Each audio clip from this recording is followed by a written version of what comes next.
For another unexpected cell phone video, but we're gonna do some stuff because we did some more stuff. So I ended up getting the drive shaft today, and I saw some comments on the YouTubes, and they're good comments. So I do like when you guys do give constructive criticism that is beneficial. So when I did wire this thing, I put some thought into it, believe it or not, about how the alternator comes back and charges and goes through the kill switch. But I ended up biffing the whole system because I did do the alternator, and this was my thought process, was the alternator is charging everything, so it needs to stop going to the kill switch. So when you turn the kill switch off, it kills the charge to everything. So I did it kind of backwards. I did hook the alternator up to the kill switch to the battery, but I messed up by still leaving like all the, the ECU fuses or ECU wiring and all that stuff, fuel pump, on the alternator side of the breaker there. So I know this is kind of a little bit hectic, but I now have battery and alternator charge on the same side, and the other side of the kill switch is going to fuel pump and like ignition relay and starter relay.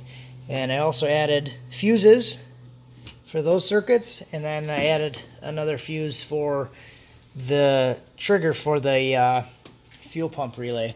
So ProMod, I believe the guy's screen name was like, hey bro, you should try it like this, and that's the right way. So I appreciate that. I'm always willing to accept constructive criticism that actually makes sense. So did this like on the spot because it made a lot of sense. So it's safer and it's right. So what I want to do now is show you guys that it's on. I do have the battery on this thing, and the negative still hooked up because it wasn't wanting to start, like it had low voltage for some reason. So I'm still trying to figure that out, but I'm going to hand the phone over to Wifey Bravo quick, and we'll do some things. Alright, so I did put the Snake Eater 1500s in. I didn't change still anything on the computer, so it was basically 210s before with a 2-bar map sensor. I did get an EFI Source 3-bar map sensor, put that mother sucker in there, and put the 1500s in. So we're going to do some stuff, and I did get the drive shaft in. So there's going to be wheels and stuff.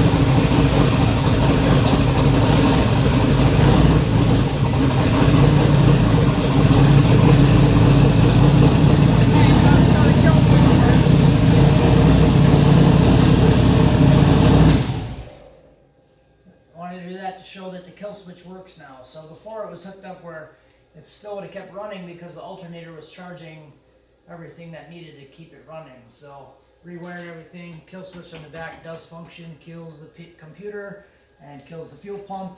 The wheels go forward and backwards. Ran it through all the gears, and it makes happy noises, and it starts even still without touching the computer, doing anything yet to the computer. It runs. Flip ignition on, push the start button, and it starts and idles. So that's it.